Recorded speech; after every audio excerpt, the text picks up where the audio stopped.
महायुद्ध को लेकर बड़ा अपडेट आपको दे दें। ईरान ने अमेरिका और इजरायल के साथ जारी जंग में अपना एक और बड़ा लीडर गंवा दिया है। कल पहले अमेरिका और इजरायल की तरफ से दावा हुआ, लेकिन बाद में ईरान ने भी अपने top security ball Ali Larijani के मारे जाने की पुष्टि कर दी। साथ ही साथ ईरान ने लारिजानी की मौत का बदला लेने की भी कसम खा ली है। ईरान के राष्ट्रपति मसूद पेजिशकियान ने शोक संदेश में लारिजानी को एक कीमती और महान व्यक्ति बतलाया है। उन्होंने कहा कि लारिजानी ने इस्लामिक रिपब्लिक के दौर में कई सारी अहम भूमिकाओं में काम किया। ईरान का यह दावा है कि लारिजानी की हत्या अमेरिका और इजरायल के हमले में हुई है। ईरान इसका बदला जरूर लेकर रहेगा, यह साफ कर दिया गया है ईरान की तरफ से।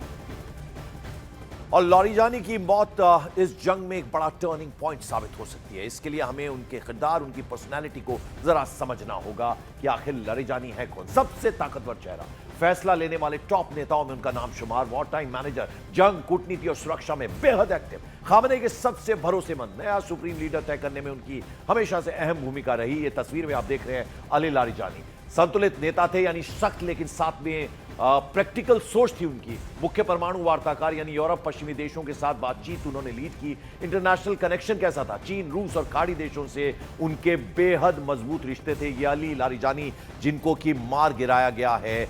इस बीच आपको बता दें, ईरान के खिलाफ अमेरिका इजरायल का साझा अभियान यानी पश्चिम एशिया की चुनौतियों को और गहरा कर रहा है। लेकिन इसी बीच बड़ी खबर यह है कि अमेरिकी प्रेसिडेंट डोनाल्ड ट्रंप अपने ही सहयोगियों से नाराज हो गए। नाटो ने जंग के वक्त किनारा कर लिया और अब सवाल उठ रहा है, क्या यह सिर्फ स्ट्रैटेजी है, रणनीति है, या फिर गठबंधन में दरार की एक तरह से यह शुरुआत है?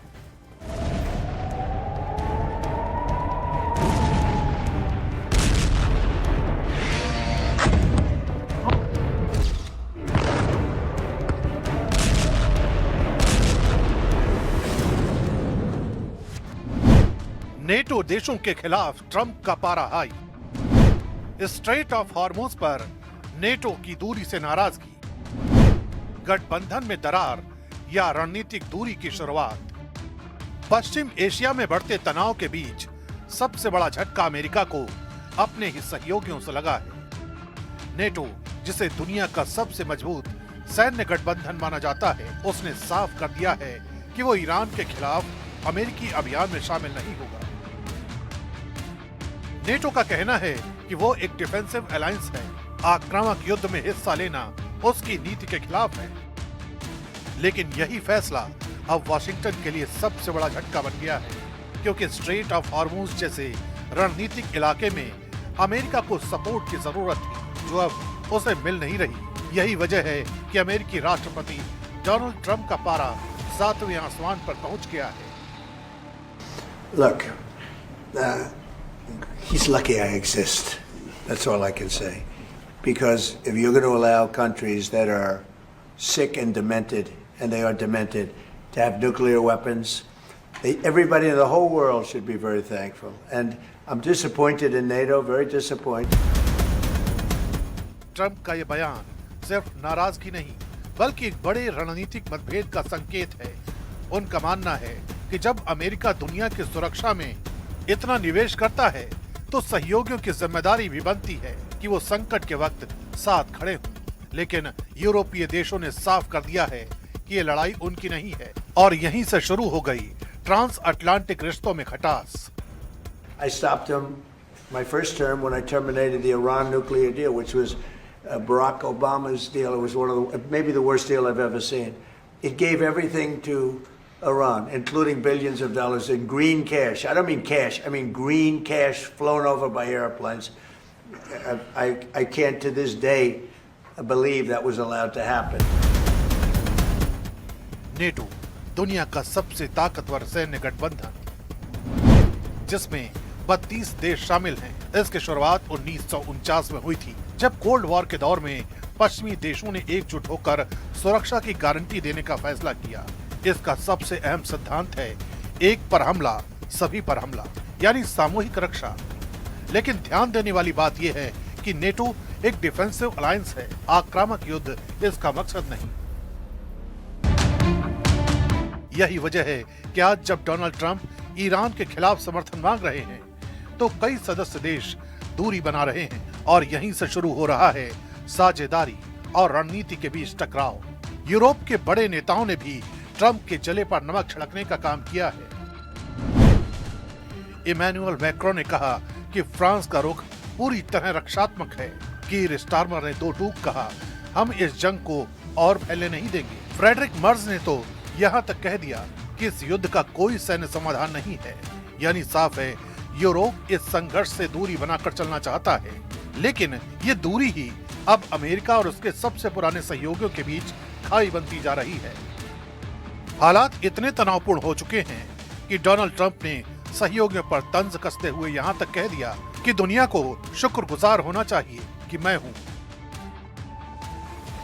I'm disappointed in a couple of other countries too, but they should be very thankful that this group of people feels the way we do, because if a country like Iran was allowed to have the power of a nuclear weapon, if we didn't stop them, I stopped them twice.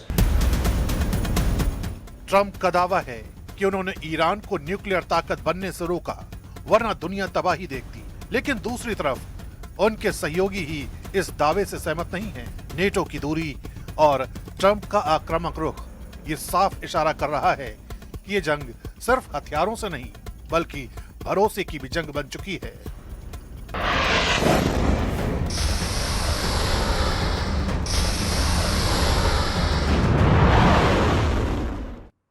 और इधर आपको यह भी समझना होगा कि Ali Larijani अकेले नहीं, उनके साथ साथ ईरान की टॉप लीडरशिप करीब करीब खत्म होने का दावा किया जा रहा है। अली लारिजानी से पहले भी कई लीडर्स को इजराइल ने एयर स्ट्राइक में मारा था।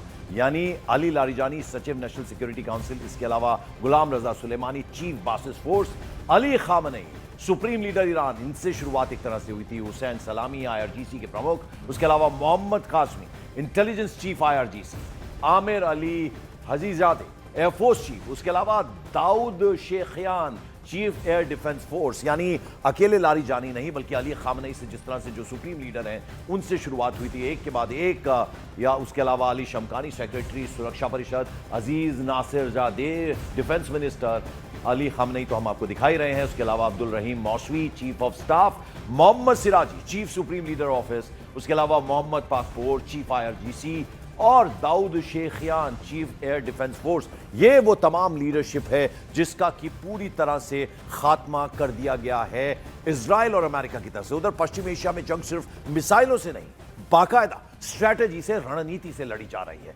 ईरान पर हमले, बड़े कमांडरों की मौत और लीडरशिप को निशाना बनाए जाने के बीच अब एक सवाल उठ रहा है, क्या इससे ईरान कमजोर होगा या फिर ईरान पहले से ही ऐसी स्थिति के लिए पूरी तरह से तैयार है? मोज़ैक डिफेंस एक ऐसी स्ट्रैटेजी, एक ऐसी रणनीति जिसमें दुश्मन सिर काटता है और सिस्टम और ज्यादा खतरनाक हो जाता है, भयानक हो जाता है।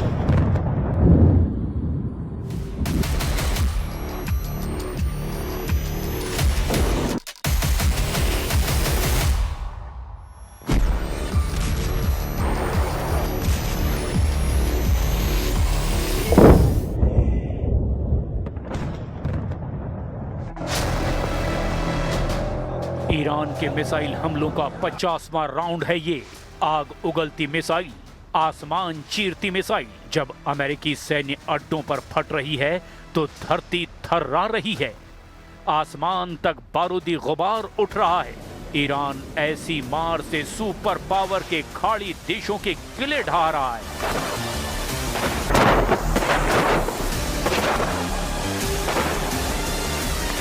ग्रीन जोन बगदाद, इराक, ये इलाका कुख्यात है, वजह कई है।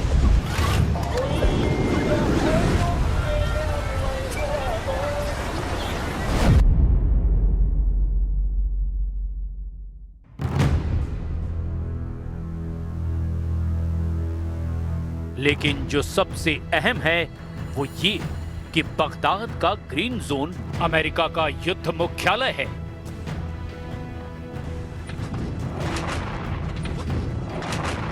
यहां सिर्फ ट्रंप का हुक्म चलता है। अमेरिका की सेना यहां है, अमेरिका के हथियार यहां हैं, अमेरिका का दूतावास यहां है। ऐसे इलाके में अमेरिका की इजाजत के बगैर पत्ता तक नहीं हिलता। वहां अमेरिका के दूतावास युद्ध का ताप झेल रहे हैं। ग्रीन जोन मिसाइल धमाकों से दहल रहा है। मतलब अमेरिका को ईरान उसी के स्टाइल में मार रहा है। मगर ट्रंप अभी भी पुराना डायलॉग सुना रहे हैं, डायलॉग कि ईरान की पावर खत्म हो चुकी है। Their navy is gone, their air force is gone, most of their military is gone, their big threat is gone in every way. They have no radar, they have no anti-aircraft weapons, for the most part weapons, and for indefinitely they have no way of determining what they call visibility. Iran की navy, air force, हथियार सब Trump ने बर्बाद कर दिए हैं, तो फिर उन्हें युद्ध में टक्कर कौन दे रहा है?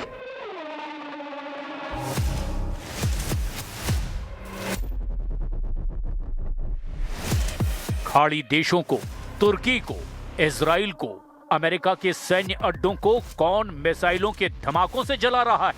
जाहिर है सुपर पावर सच नहीं बोल रहा है। ईरान को कमजोर दुश्मन समझना अमेरिका को भारी पड़ने लगा है।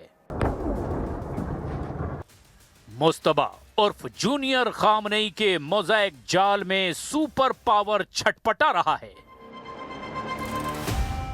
क्या है ये मोज़ैक डिफेंस?